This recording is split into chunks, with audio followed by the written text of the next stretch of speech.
हास नाम का एक राजा था। उसकी पत्नी का नाम कृतिका था और वही नगर में एक ब्राह्मण और ब्राह्मणी रहते थे।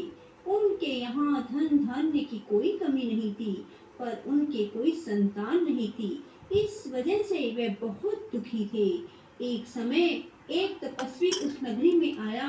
वह तपस्वी उस ब्राह्मण के घर को छोड़कर सभी घरों से लेकर भोजन करता, पर वह रूपवती से भिक्षा नहीं लेता था।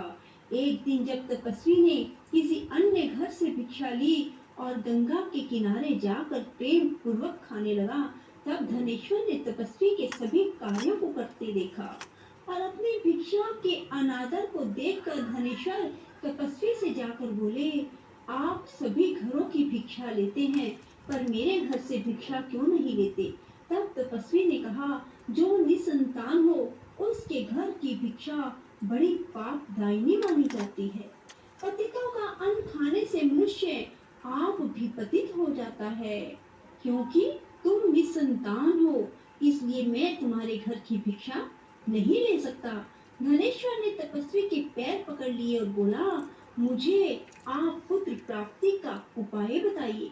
मेरे इस दुख को खत्म करें। आप मेरे दुख को खत्म करने में समर्थ हैं।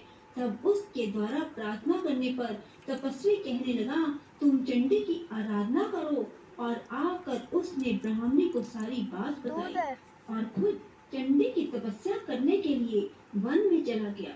उसने चंडी की उपासना की, उपवास किया और 16वें दिन उसे चंडी ने दर्शन दिया और कहा कि तुम्हारे 16 वर्ष का हो जाएगा तो मृत्यु को प्राप्त हो जाएगा, पर यदि तुम 32 पूर्णिमा का व्रत करोगे तो वह दीर्घायु प्राप्त करेगा। जितने तुम्हारी समर्था हो उतने घी के दीपक बनाकर शिवलिंग के सामने जलाना, पर ऐसा 32 पूर्णिमा को ही करना। प्रातः काल होने पर इस स्थान पर तुम्हें एक आम का पेड़ दिखाई देगा। पेड़ पर चढ़कर एक आम तोड़ना और घर ले जाकर पत्नी को दे देना। अब वह स्वप्न से जागा और पत्नी को सारी बात बताई। स्नान करके पत्नी को खिलाना। प्रातः काल होने पर इस स्थान पर तुम्हें एक आम का पेड़ दिखाई देगा।